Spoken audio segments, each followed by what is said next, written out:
What did one saggy boob say to the other saggy boob? Oh, geez. I don't know. What did one saggy boob say to the other saggy boob? If we don't get some support, people are going to think we're nuts. This, my friends, is the Swish Edition. From their secret underground studio, this is the Swish Edition. I got a mouthful for you guys. Dale and Scott are in the studio on the mics, and they fired up the antenna. It has to come whether you like it or not. And if you're willing to show it, they'll take a picture of it. I actually think I might throw it. Ladies and gentlemen, and everyone else in between, here are your new best friends. They're your hosts, It's very exciting for me because this is the best show ever made. Dale and Scott.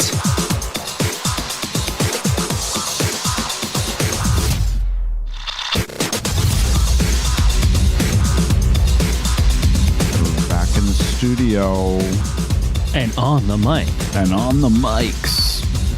And we have new, what do you call them? Mic arms? Is that what we call them? I mean, that's what we call them. Yeah, so we've got these brand new mic arms that hold our mics. We had these last week. They're pretty cool. No, we didn't have them for this show. We had them for the other show. That's right. Yeah.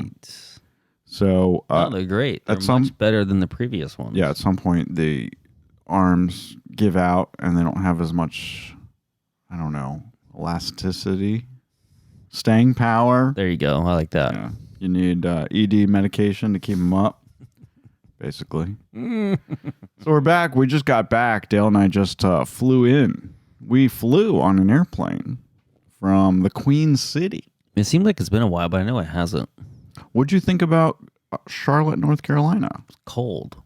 Well, it was about the same as it was here. I know. Yeah. I thought it'd be a little warmer. We did have a fun time. I actually think it was supposed to be. It was like a cold spell. Yeah. So we live in southern Delaware, and there's an airport in Salisbury, Maryland, which is right at the tip-top of Maryland, right there at the southern border, right across the border.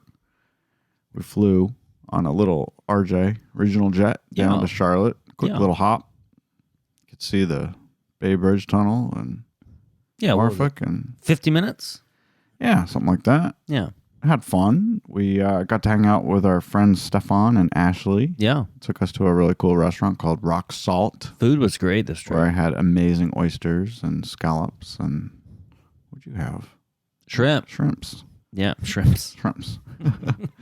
Anyway, we just went down there because it was fun to go somewhere, and we wanted to go to somewhere we hadn't been before, so we went to Charlotte, North Carolina. Well, we had been there before, but we had never left the airport. We were always just passing through. Well, everyone's been to Charlotte. Right. I mean, that's like, I've been to the Frankfurt airport in Germany a couple times. I don't list Germany. I don't list Germany as one of the countries I've been to because I've only been to the airport. I agree with that. You can't say that you've been to a city if you're only if you've only been to the airport. You've only been to the airport. So make a connection. Right. Well, we weren't making a connection. We actually went to Charlotte. Purposely. It's actually kind of a cute city. It's a nice town. Very classy sections. Some great food. Went to Pinky's. Like that. Pinky's was great. Yeah, I had those. I'm trying to tacos. figure out a way to describe it. It's not a diner. It's not a bar. It's just this great place where they have great food, but the presentation is so simple. Everything came in those little paper fry baskets. I loved every minute of it. It was great. Loved and great drinks too. Oh yeah, the drinks are great. And we rented a Verbo. The first time that we had crab hush puppies. That's true. Hush puppies with crab in them. They were good. And we could walk there from our Verbo. That's right. We rented a little house, cute little 2-bedroom house. And Dale is not happy about this, but I was absolutely thrilled. So when Dale and I go on vacation, we really enjoy our downtime. And it's one of our favorite things about going on vacation is just kind of sitting and doing nothing. Right. Right? I mean, that's kind of like what we love to do. Same thing we do here, just in a different place. So, when we're in Vegas, we tend to go out more and do more things. But when we're in other cities, we really like to just kind of sit on our asses a lot of the time. So this house that we rented did not have cable TV, as many Airbnbs and Verbos tend not to have. Right. But they have internet TV, and they had Pluto TV. And to Dale's disgrin? That's not a word. Mm-mm. To Dale's horror, disappointment, and horror, I found the 90210 channel. Horrible. Absolutely horrible. We literally watched 90210 maybe for 10 hours straight. You did. I did. So it's this channel that shows nothing but the original 90210 from the 90s. Right. And what the thing is I'm aware that Pluto TV exists. Yeah, we have a TV here in our house. We do have a smart TV upstairs that actually has it, and we've downloaded it, but we've never really watched it. But it's this type of thing where they create channels from shows. Right. My favorite one was the Kitchen Nightmares one. Oh yeah. Although the Price is Right one was fun to watch because when you turned it on, I was like, okay.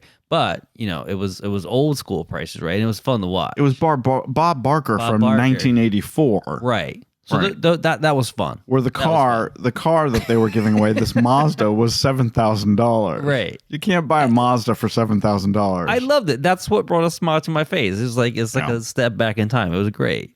Anyway, so I watched a lot of 90210 and Melrose Place because they mix old Melrose Place episodes in. So anyway, I had fun. Is that the highlight of my trip? Is that I got to watch 90210? Apparently. It was right about the time, season 4 to season 5, when Dylan was in rehab for drugs and alcohol. Oh, just so you know. And Kelly got caught in a fire, had third-degree burns all over the right side of her face. So. But the only good thing about that show is Brian Austin Green. Love him. I still love him. I love him to this he day. Looks the same.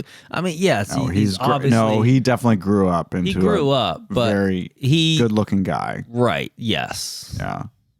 That's more than I can say for like Simon Rex or Tori Spelling. Right. I got some breaking news for you all, especially if you're a James Bond fan. It was just announced this past weekend that No Time to Die, the newest James Bond, and what's his name? Daniel Craig's last outing as James Bond. That's right. It's now available starting today. Video on demand, baby. On VOD. So it was in theaters, just came out a month ago. And this was a surprise. We didn't know that it was going to come to VOD so quickly. I think if you give it about maybe 3 more months, you're going to find it on a streamer. Yeah. Yeah. The movie opened opening weekend $55 million domestically, but since its release on October 8th, it's made over $610 million worldwide. Nice. Yeah. Skyfall made over $1 billion. So I think I hope they're going to get there. The franchise has made a lot of money for the Broccoli family. Mm-hmm. What kind of cool name is that, Broccoli? Broccoli. Yeah. I mean, I guess. I bet it was horrible growing up with that name.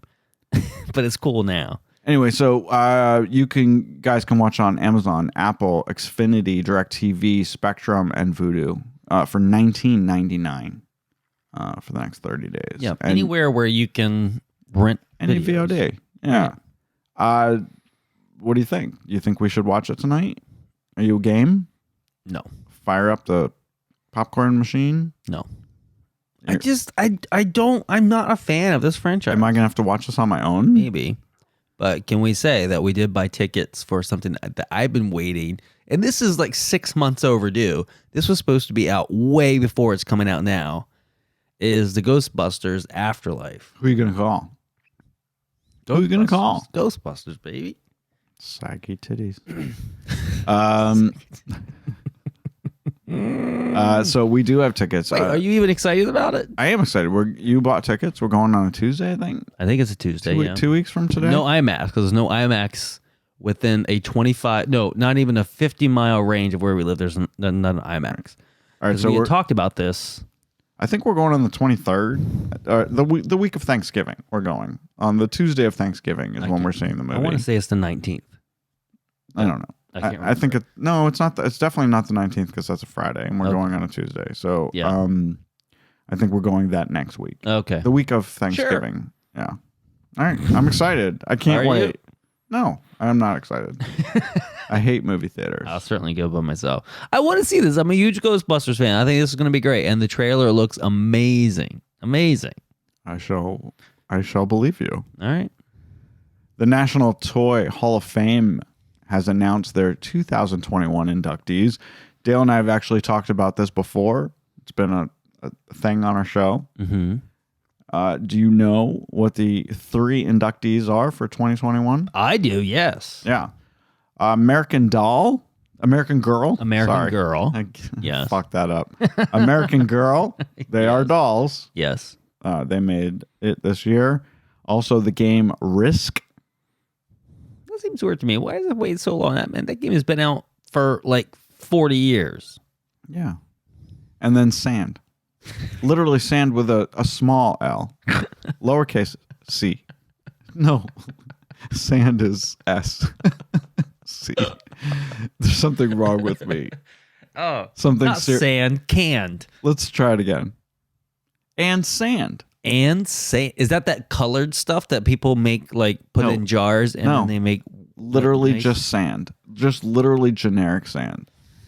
Because sand has been so instrumental in kids' lives, going to the beach and making sand castles, and you can buy sand to play with at home. And well, it's also very scarce because it's illegal to take it from beaches. So why are we?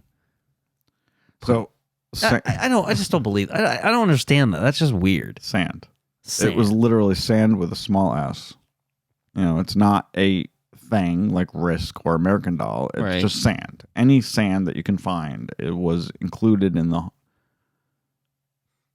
National Toy Hall of Fame. That's stupid. Dale and I went to a mall in Charlotte, and it's probably the first mall I've been to in, years? Yeah, but actually this was a really nice mall. Indoor mall. And people actually were there shopping. Yeah. But this was I didn't even know that was a thing. Did you know that was a thing anymore? I mean, I want to say yes, but I know that most of the malls here are basically becoming Amazon warehouses, literally becoming Amazon warehouses. But this had all the anchors. I mean, it had Nordstrom and Macy's and then all the stores that we like. I mean, you and I spent a fortune at Lucky brand. I feel Lucky Jeans. Well, it goes to show you that apparently malls are still a thing, but they're only a thing in major cities. And that your local little city mall is not surviving. Gone to dust. True. Yeah. The reason I bring that up is because there was a huge American Girl store there. That's right. Which was bigger than the Gap. I mean, it was fucking huge. It's massive. And they had their own security guard. Like someone's going to go in there and steal a fucking doll? I know you keep thinking about that, but you see those videos, and I don't want to be that person that sees 1 or 2 videos of something and then feel like it's an epidemic because it's usually not. But it's an actual thing. I mean, we've talked about this a few weeks ago. CVS is fucking leaving California. Right. Or not California, but that city. San Francisco. Yeah, so because of theft. It's a freaking thing. An American Girl, I assume, I've never been in one, but I suspect it's probably quite expensive. Probably more expensive. It's probably something little girls want. Yes. For Christmas. And so there comes the theft. If dad steals American Girl for their daughter for Christmas, that's really shitty. Isn't Santa Claus supposed to bring it? Why is there even a store at all? Santa Claus should just bring it. and that's a good segue for our next segment is November. Early November, too early for Christmas to start. Yes. We've talked about this a little bit on our Binge Mom podcast. Yes. Christmas shouldn't start, we believe, until December 1st. I think that's what a lot of people think.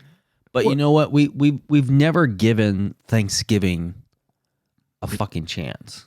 Right. We skip right over it. We skip right over it because it's basically just food. That's all it is. There's no gift giving. I mean, you get together once and there's no Thanksgiving cheer. So we got to make it a thing. And I'm not talking fucking Charlie Brown because I hate it. We talked about this on the Binge Bum podcast last Friday about how the Texas bar, very famously, this Texas bar decided that Mariah Carey's All I Want for Christmas Is You was banned from being played until December 1st. And Mariah Carey went online to say, it's time. It's time. Well, I mean, this is our bread and butter. I mean, yeah. No one. I mean, that's what you think of when you think of November. When you think of Christmas, you think of Mariah Carey, obviously. Well, what did I say to you just this morning? We were watching. We were sitting having our coffee. We had Mika and Joe on MSNBC, and there was a commercial for dry eyes. Right. Some dry eye disease. Right. Right, but it's that famous commercial with the little angry gremlin who basically lives in your eye, and he scratches your eye from the back, and then you got to put these drops in.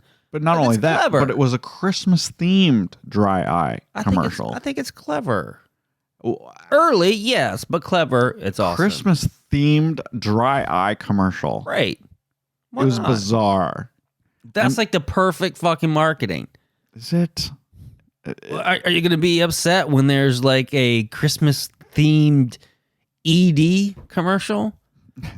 Take my drug for ED. You'll stand as straight up as a Christmas tree. Ha!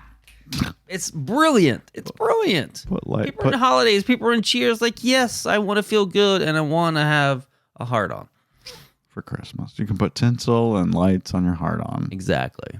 My dick is hard. My dick is hard. My dick is hard. Oh my goodness! No. Sirius XM. And I've heard of, and I did my errands this morning. Yes. And I did not know about this. You already know. Until this morning, and then you brought it back up again. But go ahead. Sirius XM has released their 14 different holiday stations starting November 1st, going through New Year's, I guess. 14 different stations just playing Christmas music. The themes this year include country. There's enough country songs for an entire country probably holiday station. There's one called Jolly. There's a new Hallmark one, which I'm assuming is very sanitized. There's a soul, rockin', pop, one that's all instrumentals, which would be good for like when I'm writing. I actually think that would be good for like department stores. Well, also like I mean that might be something you might want to turn on Christmas Day when you're actually having Christmas dinner. Yeah, just for background. Right. There's also a 70s, 80s channel, one called Chill, a jazz Christmas channel, and then one called Acoustic. I don't know what acoustic is different from instrumentals, but it's a separate channel. Yeah, I don't know. I mean, but basically the answer here is that Christmas is big fucking business. It's big business. And as early as you can start it would be the better. And I honestly believe that if Halloween did not exist, if it was just never a thing, the fucking Christmas season would start October 1st. Yeah. As soon as there was a slight fucking chill. Maybe even September 15th. All right, so if you go by Dale and Scott's rules, October belongs to Halloween. Right. November belongs to falling leaves and Thanksgiving. Right. December belongs to Christmas. Exactly. The Christmas should just be in December. 1 month. And if you're Mariah Carey, you believe it should be 2 months. I mean, these holidays, all three of them Sirius XM fall so late in the month. And Home Depot, because they already got their Christmas commercials on TV. Christmas is now 2 months. It's 2 fucking months. It's all of November, all of December. It's only a matter of time before they take over Halloween and people are going to be fucking dressed as Santa Claus going trick-or-treating. Speaking of Jesus, I got something to tell you guys. You probably heard about this. Extreme QAnon believers gathered in Dallas on the grassy knoll where JFK, the President of the United States, was shot and killed back in the 60s, early 60s. These QAnon believers believed that JFK Jr., the son of JFK, was going to be reincarnated after his airplane accident 20 years ago. He was going to come back and save the world, and he was going to run as Donald Trump's running mate to be his vice president in 2024. Donald Trump would then step down, and JFK Jr. would become president of the United States. This is why I am not a religious person. There were hundreds and hundreds of people there believing that JFK Jr. was going to show up. Yeah, the hot on one. the grassy knoll. The hot one. He was pretty good looking. The GQ guy. And he started that great magazine, George, which I loved. I loved George. I'm sorry it didn't do well. Isn't that the same as GQ now? George was more politics related, but yeah, it was pretty cool. I'm always under the impression that GQ came from that, and that GQ was George Quarterly, even though it's monthly now. No. I don't know what you're talking about, but that's not right. Anyway, the world believed that these QAnon people who were gathered in Dallas for the reincarnation of JFK Jr., that these people were batshit crazy, right? Right. And I actually handed my phone to you on that morning, and I said, do you think I should post this? As I am wont to do. Because if you have to ask me, then the answer is no. The answer is usually no. 99% of the time, the answer is no. So I get these things in my mind during the week that I should post these things to get kind of feedback for our show, for the Swish Edition, to see what people are thinking about these issues that may have come up in these ideas that I have in my head. Mm-hmm. So I was going to say, and I didn't post it, but I was going to say, how is this so batshit crazy that all of these believers showed up in Dallas on the grassy knoll in early November on the eve or the anniversary of when JFK was shot, thinking that his son was going to suddenly ridiculously appear?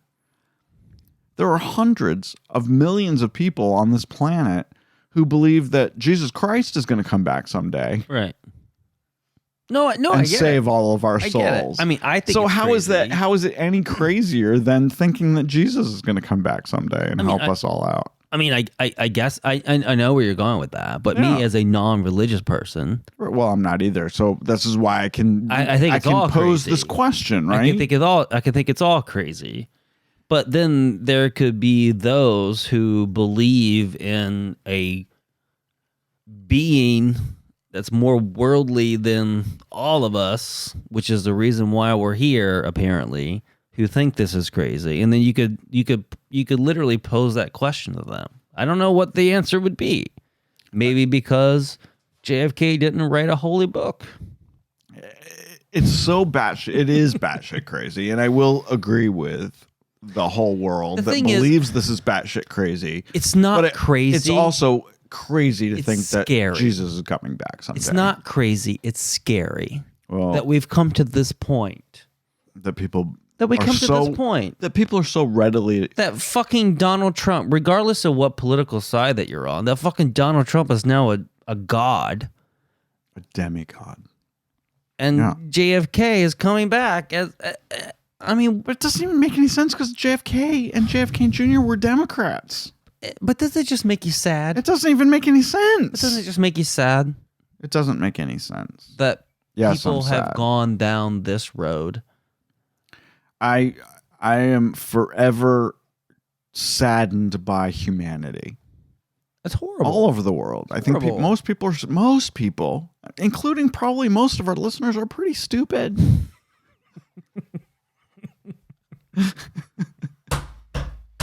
Not you.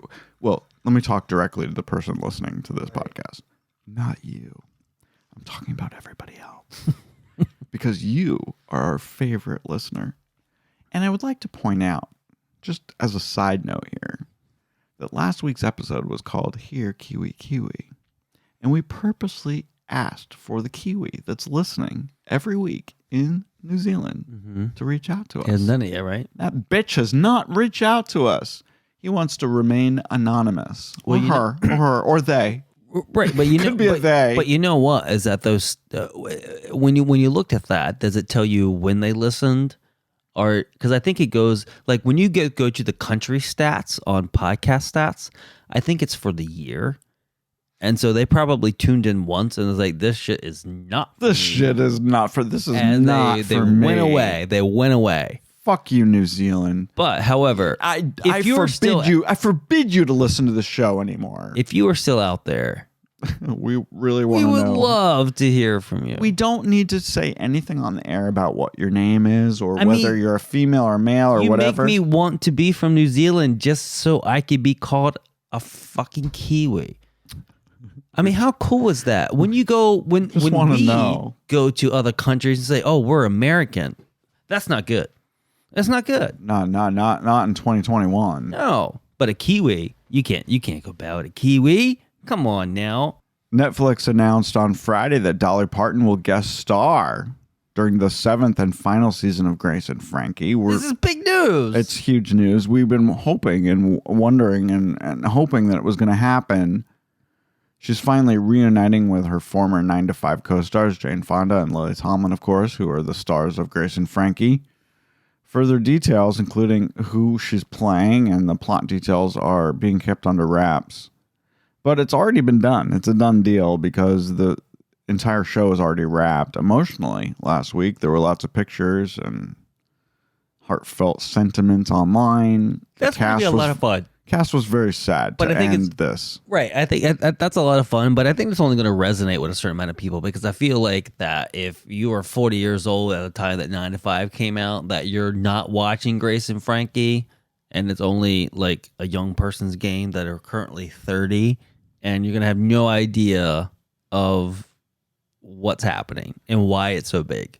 I'm not sure. I'm not sure I miss some people. No, I'm not sure I agree with you. I think that Grace and Frankie actually does resonate with people who are my age or older, given the ages of Lily Tomlin and Jane Fonda, who are in their 70s, 80s. 70s who sell dildos. They sell dildos and toilets, and they got all kinds of things going on. But it's a great show. It's a great show. It's a great show, and I'm very sorry that it's coming to a close. But Dolly Parton has already filmed her scenes. She's going to be part of the final season. Of course, Netflix released 4 episodes early. I already watched them. Mm-hmm. The rest of the season won't be available sometime in 2022, and we don't have a date yet. Well, damn. Yeah.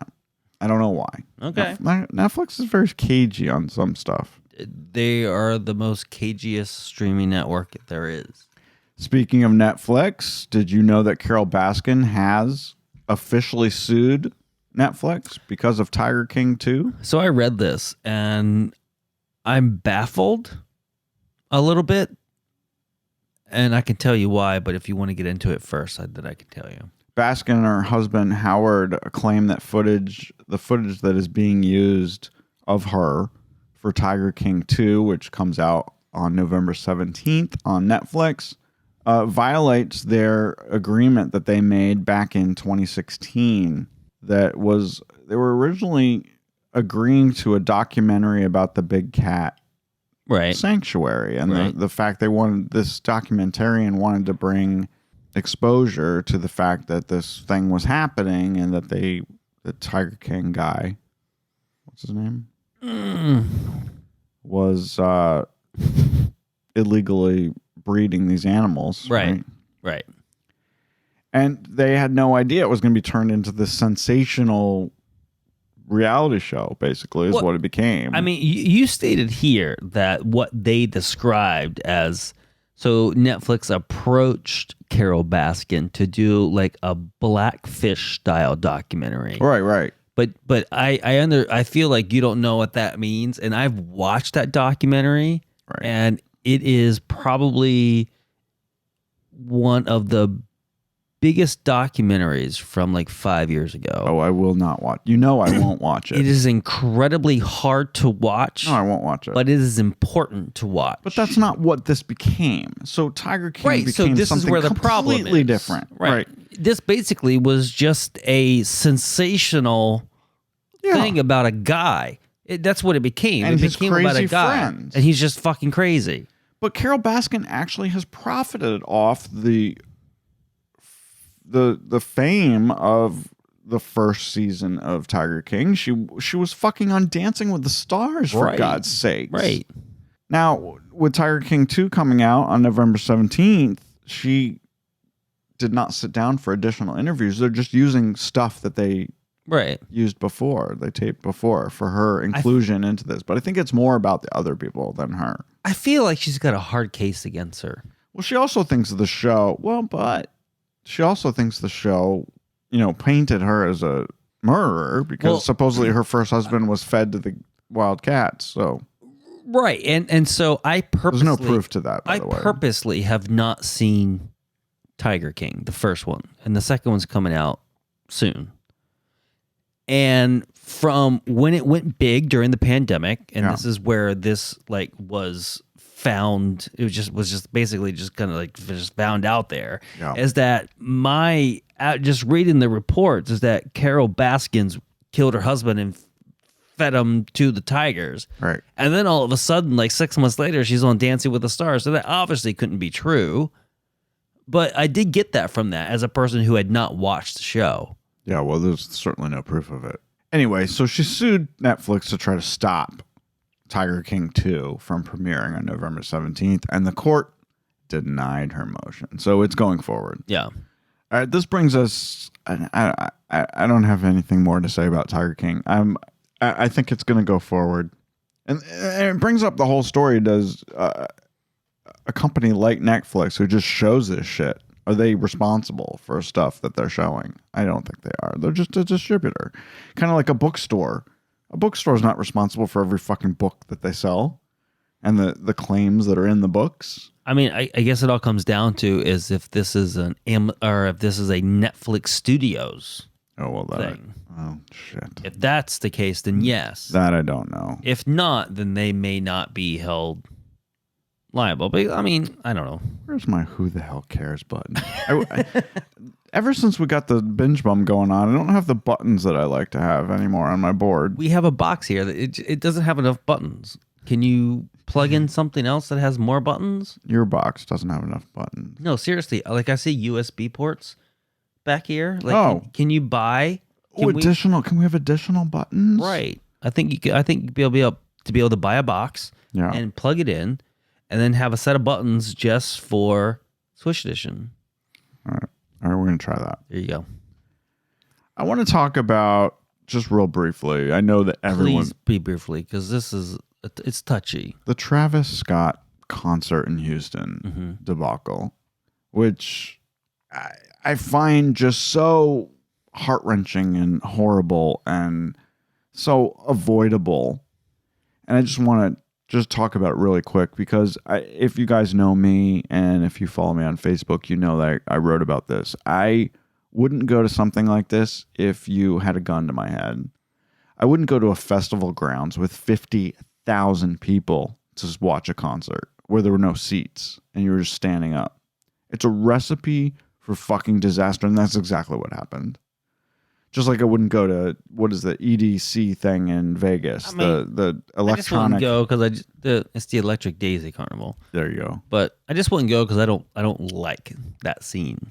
Or same thing, Times Square on New Year's Eve. It's the kind of the idea of all these people cram packed into a small place. It interests me not. And I think it's a very, very bad idea. And obviously it turned out horribly for everyone who went to this Travis Scott concert. And if you are reading the news like I am and watching the reports and reading there was a New York Times article yesterday morning about it that went into very, very big detail. He was warned about this hours and hours before the concert even started, that we've got a problem here and this is going to be a problem. Yeah. And he still went forward with the concert. And he was on stage for almost an hour after people were dying at his feet, and he kept going. And people jumped up on the stage and said, "You got to stop. People are dying down here." Right. There's video of that. Right. You can see that Asian kid that jumped on the stage is like, "You got to stop. You got to stop. People are dying down here." But I also, it's horrific. The one thing that I don't understand is like the early video. Remember that video, like when I assume when the festival first opened and there was a gate and then like they say it's open and then people just started going in running to get their spot. It's like why do people want to blame the organizers for the way people act? Right. Which makes you think that if I was an organizer, why organize anything? Because if I'm going to be held liable for the way people act, then there's no plus side here. It's all negative. So if the people act decent like human beings should, I'm good. But 9 times out of 10, people act shitty, and then I'm going to get blamed for the way people act. These same people... They didn't purposely kill these people. No, of course not. No, I don't think anybody wanted anyone to die. That was never the goal. But these same people who show up to the concert venue 8 hours ahead of time to get their primo spot up near the stage are the same people that get in line at the Apple store to buy the brand new iPhone. No one's ever died by an iPhone. Or it's the people who get in line and camp out overnight for 3 days to watch the new Star Wars movie. Right. They're the diehard fans who have to be there because it's very, very important for them to physically be there. Right. And as you know, I am a huge James Bond fan. And I have yet to see No Time to Die because of waiting for it to come on VOD because I don't like to go to the theater and I don't want to be first. I don't need to be first. I'll watch it when I'll watch it and when it comes on TV at home where I'm not going to get trampled to death. Right. I don't want to get trampled to death. And I couldn't sing you one Travis Scott song. I don't know what the hell. I know he, put a couple of babies in Kylie Jenner. But that's all I know about him. So I'm not sure why he's so popular. But Houston's his hometown. This was his big hometown concert. Right. And he kind of ruined it. And he's going to get sued. Lawsuits are already pending against him. Why did I bring it up? Because I'm wondering if maybe everyone should do the bubble thing like they did on The Late Show. Was that Flaming Lips? Everyone in a bubble. I love this picture. I love it. It was a pandemic thing. Because that's my jam right there. It was the first concert, really. I want my own space. They did The Late Show with Colbert. What's his name? No, if you look, there's a bubble here with 2 people in it. Oh, really? At the bottom. Oh, I see that. Right, yeah. Well, they must have been quarantining together. But literally every person, including the Flaming Lips up on stage, are inside one of those big, huge 6-foot bubbles. Yeah. And it was the best way to see a concert during pandemic. I love it. I love it. So, if you did that at the Travis Scott concert, then there wouldn't be any possibility of getting trampled to death. Trampled to death for watching a rap concert. It's sickening. And it's horrible. It hurts my heart. It's horrible. Everybody hates James Cordon this week. Have you seen this? No. Poor James Cordon. I haven't.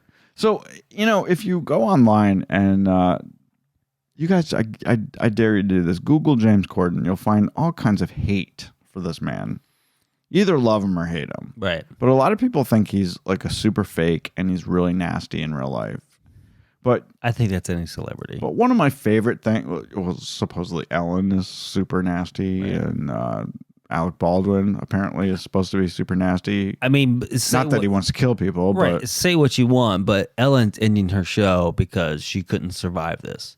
Will Ferrell, he's supposed to be not nice at all. He's like a dick. Yeah. Getting back to my thesis, James Cordon. One of the famous things that he's done, and one of the things that I find so endearing about him is carpool karaoke. Yeah. I mean, I could watch carpool karaoke.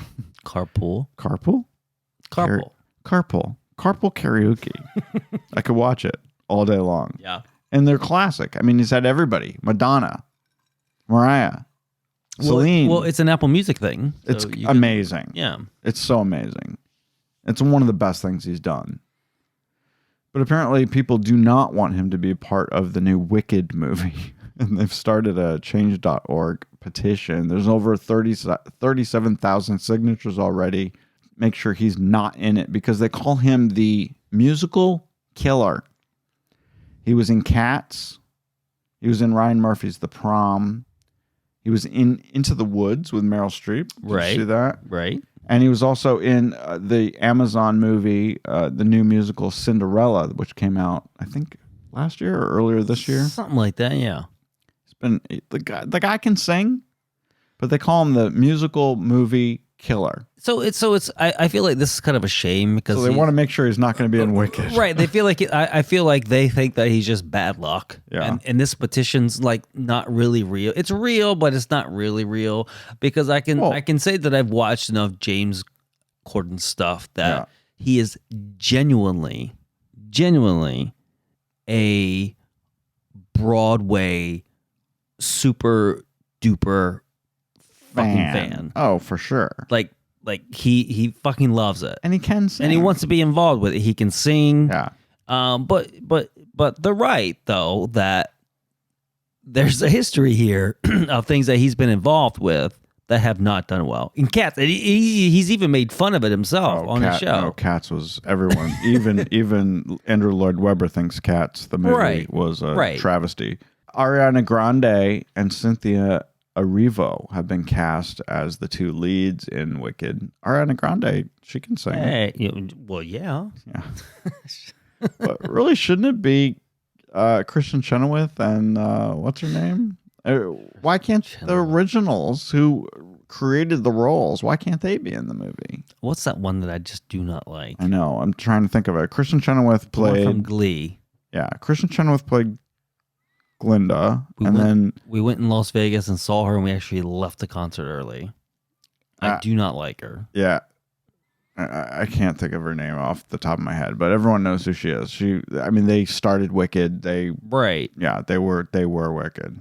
Anyway, the Wicked movie is finally coming. It's been in production forever. So. Well, I was going to say, this whole change.org position doesn't have a chance. No, of course not. You want to know what? Change.org is becoming bullshit, and it's not Change.org's fault. Is because people have taken advantage of the whole platform, and not everything needs to be fucking voted on. You do not have a voice in the decision-making process of a goddamn film. It's just a waste of time. Waste of time. Hold on. Stop tape. Can we stop tape? I think I'm going to start a Change.org petition to get Kenan Thompson removed from Saturday Night Live. I never thought about that before. No, you're not. Maybe I should start that. No, you're not. No. Leave it alone. Your opinion doesn't matter. I don't know if we've talked about this on this show before, but you guys know that Law & Order, the original Law & Order, is being rebooted at NBC. Jesus Christ. Into what now? It went 20 years at NBC. It started in 1990. Yeah. It went off in 2020. No, 90, all through the 90s. And then, it stopped in 2010. Okay. So that was their 20th season. Mm-hmm. The original one with Sam Waterston. Okay, they were right. Anthony Anderson. They're rebooting it. Dick Wolf is rebooting it for NBC. This is going to be their 21st season, 10 years later. Yeah. And they've just hired Jeffrey Donovan to be the lead. Nice. You guys might know him from Burn Notice, which I loved Burn Notice. He's great. He's great. He's great at Burn Notice. But he was like the bad guy that you liked. Sure. How's that going to work on Law and Order? We're going to like him. Sam Waterston and Anthony Anderson are expected to return in some capacity, but we don't know what. So the show's coming back for the 21st season. Law and Order, the original one. I liked Anthony. Not sexual. You know what? Oddly, Anthony Anderson did well on that show. I mean, he's kind of weird. He's kind of busy with Blackish right now, so I'm not sure how available he is, but. I know, but when you think of Anthony Anderson, you think of him as a funny guy. He's a comic. Love him. And how are you going to do Law and Order? But I enjoy watching the old school Law and Orders with Anthony Anderson, and he does a pretty good job. Yeah. Well, I love Burn Notice, so I'm happy that Jeffrey Donovan's coming back to TV. I mean, Jeffrey Donovan as a character is great. And if that person, I just want to know, because I think people, people and you typecast people from where they're popular. Yeah. And I think it's going to be weird to be as a cop. One of my favorite shows of all time is Sex and the City. We've talked about it a lot on this show. The fact that it's coming back with And Just Like That on HBO Max this December, next month. And Sarah Jessica Parker has just teamed up with Airbnb. Hey. We've talked about this before. Airbnb keeps doing things like this to get their ratings up. They have built a replica of Carrie Bradshaw's apartment. Nice. In New York City. Nice. And it's going to be for rent. And Sarah Jessica Parker was involved, and she actually helped them make sure the set or this fake apartment that they've built, right, was as true as possible to the original set that was used as Carrie Bradshaw's apartment on Sex and the City back in the 90s. That's cool. Yeah.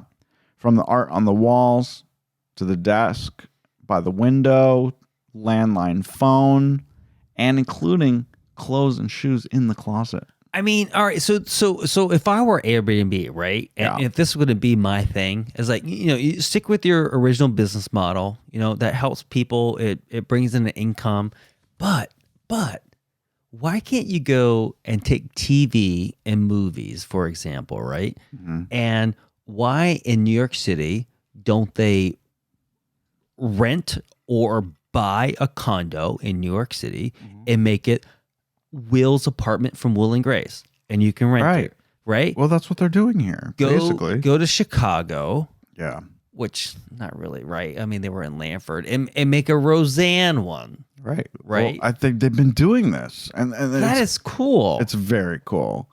So this is located within walking distance of the actual brownstone, which was used as the exterior of Carrie's home at 22 Perry Street, which is actually very close to Sarah Jessica Parker's actual house in the West Village, which is kind of crazy. Shouldn't give her exact address on here. I'm not sure why. Airbnb officially opens for bookings November 8th, which I think is today. No, yesterday. And they were offered 2 one-night stays, November 12th and 13th. So you gotta be able to go quick, right? Like this weekend. That's so stupid. And the reason they're doing it for $23 is because it's in honor of the show's 23rd anniversary. Nice. It premiered 23 years ago today. I think this is fun. This is fun. Sarah Jessica Parker's made a whole career out of this. I mean, 23 years she's been care doing nothing this about the show. I hate the show. I think it's just stupid and boring, and I don't understand it. But I think this is cool.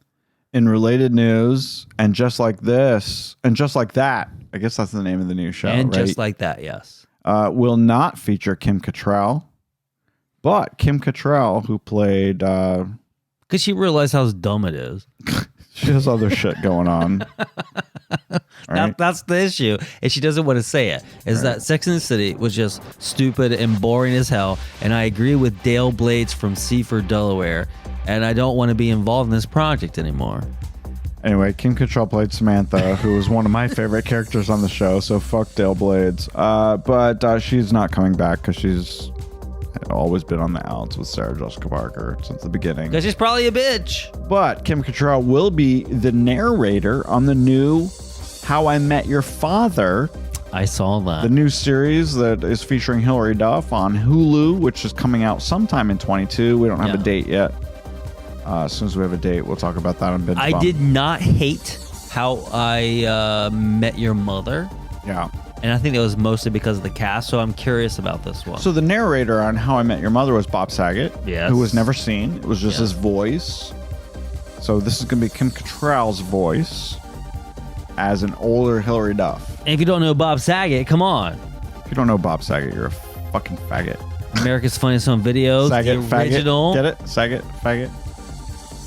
Anyway, I really hope you guys don't have saggy boobs, because if you have saggy boobs, they may look like nuts. You got anything else to say? If they are falling that far down. Well, that was the joke at the top of the show, remember? This is a callback to the top of the show. I get it. Ring, ring, ring, ring, ring. Hello, this is Psyche Nuts. Remember me from 45 minutes ago? 45 minutes ago. Yeah, I get it. All right. Cute. You're so cute. Bye, y'all. Bye.